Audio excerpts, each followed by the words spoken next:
അപ്പോൾ നമ്മളിവിടെ മീനും മാങ്ങയും മുളകിട്ട് കറി വെക്കാൻ പോകണേ.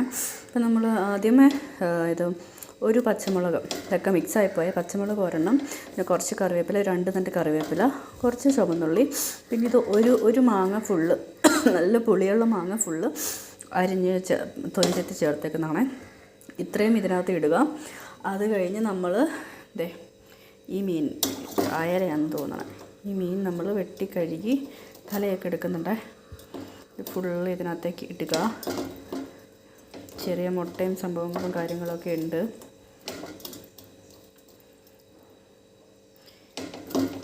ഇത് തേങ്ങ അരയ്ക്കാതെ നമ്മൾ മുളകിട്ട് വെക്കുന്നതാണ്. മീനെല്ലാം ഇടുക. അതിനുശേഷം നമ്മൾ മസാലകൾ ഇടുകയാണ് കേട്ടോ. ഒരു എരിവിനനുസരിച്ച് ഞാൻ ഒരു ഇത്രയും മുളക് പൊടി ഇടുകയാണ്. ഒരു ടീസ്പൂൺ മുളക് പൊടി. അത് കഴിഞ്ഞ് ഇതേപോലെ 1 ടീസ്പൂൺ ഇത് മല്ലിപ്പൊടി, കുറച്ചും കൂടി ഇടാം മല്ലിപ്പൊടി ആയതിട്ട്. അതേപോലെ തന്നെ ഒരു 1/4 ടീസ്പൂൺ മഞ്ഞൾപ്പൊടി ഇട്ടു. ഇനി നമ്മളിത് ആവശ്യത്തിന് വെള്ളം ഒഴിച്ച് ഉപ്പും കൂടിയിട്ട് മിക്സ് ചെയ്യാൻ പോകണേ. നമ്മൾ ആവശ്യത്തിന് ഉപ്പ് ഇടാണ്. അത് എത്ര ഉപ്പ് ഇടും. പിന്നെ നമ്മൾ കറി കുറച്ചുകൂടി ഇട്ടേക്കാം. പിന്നെ നമ്മൾ കറിയൊക്കെ ഉണ്ടാക്കുമ്പോൾ പിന്നെ പോരായ്മ ഉണ്ടെങ്കിൽ പിന്നെ ഇട്ടാൽ മതി. അതിന് ശേഷം ആവശ്യത്തിന് വെള്ളം ഒഴിച്ച് നമ്മളിത് റെസ്റ്റ് ചെയ്യാൻ ഒരു 5-10 മിനിറ്റ് വെച്ചിട്ട് പിന്നെ കറിയാക്കണമെന്നാണ് നല്ലത്. മിക്സ് ചെയ്യുമ്പോൾ നമ്മൾ കൈ കൊണ്ട് ചെയ്യുക കേട്ടോ, അതാണ് ഏറ്റവും നല്ലത്. മീനൊക്കെ പൊടിഞ്ഞു പോവാതെ ചെയ്യുക. പിന്നെ ഒത്തിരി പുളിയുള്ള മാങ്ങയാണെങ്കിൽ വലിയ മാങ്ങയുടെ ഒക്കെ ആണെങ്കിൽ ഒരു ഹാഫൊക്കെ ഇട്ടാൽ മതി, പുളി കൂടുതൽ പോകുമല്ലോ. അതുകൊണ്ട് ബാക്കി കുറച്ച് വെള്ളം കൂടി ഉണ്ട്, അതും കൂടി ഒഴിച്ചേക്കാം. എന്തായാലും നമുക്ക് ചാറൊക്കെ വേണം. പിന്നെ മീനൊക്കെ വെന്ത് വറ്റി വരുമ്പോൾ കുറച്ച് വെള്ളം കൂടുതൽ വേണം. ഇത്ര വെള്ളം ഇരിക്കട്ടെ. എന്നിട്ട് ഇത് ഒരു 1/2 അവർ റെസ്റ്റ് ചെയ്തിട്ട് പിന്നെ ഉണ്ടാക്കുകയാണ് ഏറ്റവും നല്ലത്. അറ്റ്ലീസ്റ്റ് ഒരു 5 to 10 മിനിറ്റ്സ് എങ്കിലും നിങ്ങൾ റെസ്റ്റ് ചെയ്യാൻ വെക്കുക.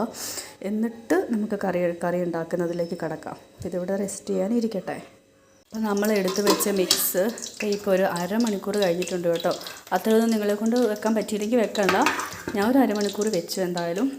അപ്പോൾ നമ്മൾ ഇനി കറി ഉണ്ടാക്കാൻ പോകണ്ടോ. ഒരു ചട്ടിയിൽ ഒരു 3 ടേബിൾ സ്പൂൺ വെളിച്ചെണ്ണ ഒഴിച്ചിട്ട് നമ്മൾ ഉലുവ ഇട്ടിട്ടുണ്ട്. അതൊന്ന് പൊട്ടി വരുന്നൊരു സമയം വെയിറ്റ് ചെയ്യാം നമുക്ക്. അതിനുശേഷം ഇത്രയും ഇൻഗ്രീഡിയൻസാണ് ഇടാൻ പോണത്.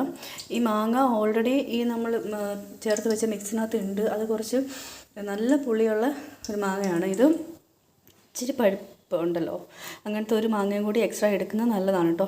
ഈ ഉലുവ പൊട്ടിക്കുന്ന സമയത്ത് നമുക്ക് ഇടാം. പിന്നെ എൻ്റെ കൂടെ ഇഞ്ചി, വെളുത്തുള്ളി, ഇത് കുറച്ച് ഉണങ്ങിയ കാന്താരിമുളക്, ഇത് ചുവന്നുള്ളി, കുറച്ച് കറിവേപ്പില. അപ്പോൾ ആദ്യം നമ്മൾ ഉലുവയൊക്കെ ഏകദേശം പൊട്ടി വരുന്നുണ്ട്. ഇപ്പം നമുക്ക് ഇടാൻ ടൈമായി. നമുക്ക് ഈ ചുവന്നുള്ളി അങ്ങ് ഇടാം. ചുവന്നുള്ളിക്ക് പകരം ചുവന്നുള്ളി ഇല്ലെങ്കിൽ അവൈലബിൾ അല്ലെങ്കിൽ സവോള ഇടാം കേട്ടോ, കുഴപ്പമൊന്നുമില്ല. പക്ഷേ ചുവന്നുള്ളിയാണ് ടേസ്റ്റ്.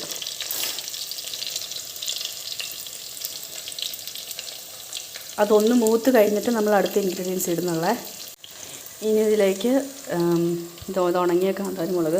ഇത് കാന്താരിമുളക് വേണമെന്ന് വെച്ച് ഉണക്കിയിടുന്നൊന്നുമല്ല കേട്ടോ. ഇതാ എടുത്ത് വെച്ച് കാന്താരിമുളക് ഉണങ്ങിപ്പോയി, അതങ്ങ് ഇട്ടതാണ്. എന്തായാലും നല്ലതാണ്. പിന്നെ കുറച്ച് ഇഞ്ചി, കുറച്ച് വെളുത്തുള്ളി, വറ്റൽമുളക് വേണമെങ്കിൽ നിങ്ങൾക്ക് യൂസ് ചെയ്യാം. ഇതിലും വേണമെങ്കിൽ പച്ചമുളക് തന്നെ യൂസ് ചെയ്യാം. എന്ത് മുളകാണോ അവൈലബിൾ അത് ഇടുക. ഇതൊന്ന് ജസ്റ്റ് ഒന്ന് വഴറ്റിയെടുക്കുക എല്ലാം കൂടെ. ഈ പറഞ്ഞ കറിവേപ്പിലയും ഒക്കെ നമ്മൾ ഈ ഒരു മിക്സിൽ നമ്മൾ ഇട്ടിട്ടുണ്ട്. പക്ഷേ എന്നാലും ഉലുവ പൊട്ടിക്കുന്ന സമയത്ത് അതിൽ കിടന്ന് ഒന്ന് ഇങ്ങനെ ഒലത്തി ഇങ്ങനെ എടുക്കുന്ന ഒരു ഇൻഗ്രീഡിയൻസിനൊക്കെ ഒരു പുതിയ ഒരു പ്രത്യേക ഒരു ഫ്ലേവറായിരിക്കും. അപ്പോൾ ഇതൊന്ന് ആക്കിയെടുക്കാം നമുക്ക്, അതാണ് നല്ലത്. ഇനി ഇതിലേക്ക് നമ്മൾ ഈ മാങ്ങയും കൂടി അങ്ങ് ഇടുകയാണ്. അപ്പോൾ ഈ ഒരു രീതിയിൽ നമ്മൾ അതിലും കുറച്ച് മാങ്ങ ഇട്ടിട്ടുണ്ട്. അതല്ലാതെ ഇങ്ങനെ കടുക് പൊട്ടിക്കുമ്പോഴും കുറച്ച് എക്സ്ട്രാ മാങ്ങ. ഇത് കുറച്ച് പഴുത്തെന്ന് പറയാൻ പറ്റില്ല, എന്നാലും അത്ര പച്ചയല്ല. ഇതിടുമ്പോൾ ഇതിലേക്ക് ഫ്ലേവറും കാര്യങ്ങളൊക്കെ അങ്ങ് കയറി പിടിക്കും. അതാണ്. അപ്പോൾ നമ്മളിത് ഇതും കൂടെ അങ്ങ് ഇടുകയാണ്. ഈ ഒരു പ്രോസസ്സിൽ ഇങ്ങനെ മാങ്ങ ഇടുന്നതിന് പകരം തക്കാളി ഇടുകയും ചെയ്യാം. തക്കാളി ആണെങ്കിലും കുഴപ്പമില്ല, നല്ലതാണ്. ആ രീതിയിലും ട്രൈ ചെയ്ത് നോക്കുക. എന്നിട്ട് ഈ രീതിയിലും ട്രൈ ചെയ്ത് നോക്കുക. ഇനി ഞാൻ വേറൊരു ഐറ്റം ഇടാൻ പോവാണ്. ജസ്റ്റ് ഒന്ന് ആയി വന്നോട്ടെ.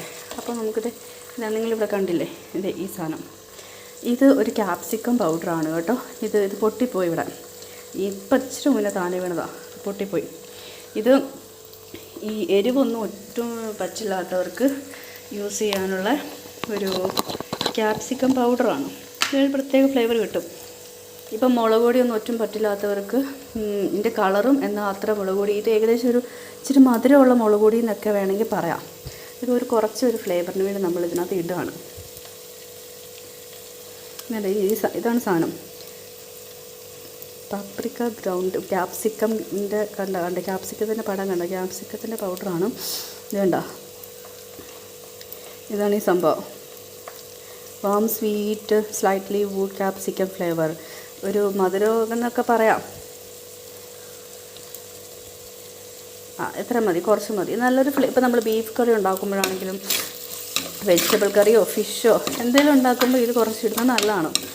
പിന്നെ മധുരം ഇപ്പം എരിവൊട്ടും യൂസ് ചെയ്യാൻ പറ്റാത്തവർക്ക് നമ്മൾ കളറിന് വേണ്ടി നമ്മൾ യൂസ് ചെയ്യുന്ന കാശ്മീരി മുളക് പൊടി ഉണ്ട്. അതിലും ഒരു കുറച്ച് എരിവുണ്ടല്ലോ, അതിൽ മധുരമല്ലല്ലോ, എന്തായാലും ഒരു എരിവുണ്ട്. അപ്പോൾ പക്ഷേ അത് കളറിന് വേണ്ടി എന്തോരെന്ന് ചീടാം.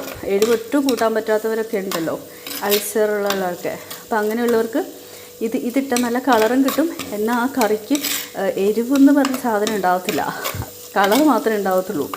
എന്നാൽ ഒരു മധുരവും മാത്രമല്ല, നമുക്ക് വേണ്ട കളർ പൊടിയൊക്കെ ഹോട്ടലിൽ റെസ്റ്റോറൻറ്റ് യൂസ് ചെയ്യുന്നവരുണ്ട്. പക്ഷേ ഇത് നാച്ചുറൽ ആയിട്ടുള്ള സാധനമാണ്. ക്യാപ്സിക്കത്തിന് നല്ല പൗഡറാണ്, ഒരു സൈഡ് എഫക്റ്റ് കാര്യങ്ങളൊന്നും ഇല്ലാത്തതാണ്.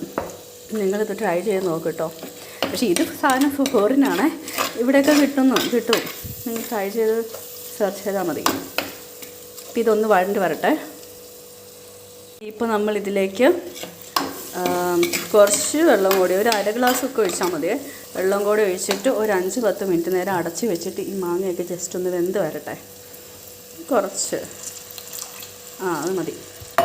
എന്നിട്ട് നമ്മൾ മൂടി വെച്ചിട്ട് ഈ മാങ്ങയും ഈ ഉള്ളിയും സംഭവങ്ങളൊക്കെ കൂടി ജസ്റ്റ് ഒന്ന് വെന്ത് വരുന്നത് വരെ മൂടി വെച്ച് ജസ്റ്റ് ഒന്ന് തിളപ്പിക്കുക കേട്ടോ. ഇപ്പോൾ ഇത് നന്നായിട്ട് വെന്ത് വന്നിട്ടുണ്ട്. ഇനി നമുക്ക് ഈ തവിയൊക്കെ മാറ്റി വെച്ചിട്ട് നേരത്തെ സെറ്റാക്കി വെച്ചിട്ട് ഈ മിക്സർ ഫുൾ അങ്ങോട്ട് ആഡ് ചെയ്യാവേ.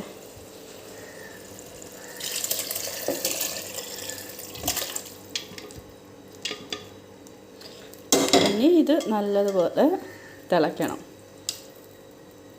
നമുക്ക് ഇതിലേക്ക് കുറച്ചും കൂടി വെള്ളമൊക്കെ ആഡ് ചെയ്തിട്ട് അതും ആഡ് ചെയ്യാം. ഇപ്പം നമ്മുടെ കറി ഈ പരുവത്തിലായിട്ടുണ്ട്. ഇനി ഇത് ജസ്റ്റ് നന്നായി മിക്സ് ചെയ്തിട്ട് നമുക്കൊരു 5-10 മിനിറ്റ് ഒന്ന് തിളയ്ക്കട്ടെ. അത് കഴിഞ്ഞ് നമുക്ക് ഉപ്പും കാര്യങ്ങളൊക്കെ നോക്കിയാൽ നമുക്ക് പിന്നെ അത് കഴിഞ്ഞിട്ട് ആഡ് ചെയ്യാം.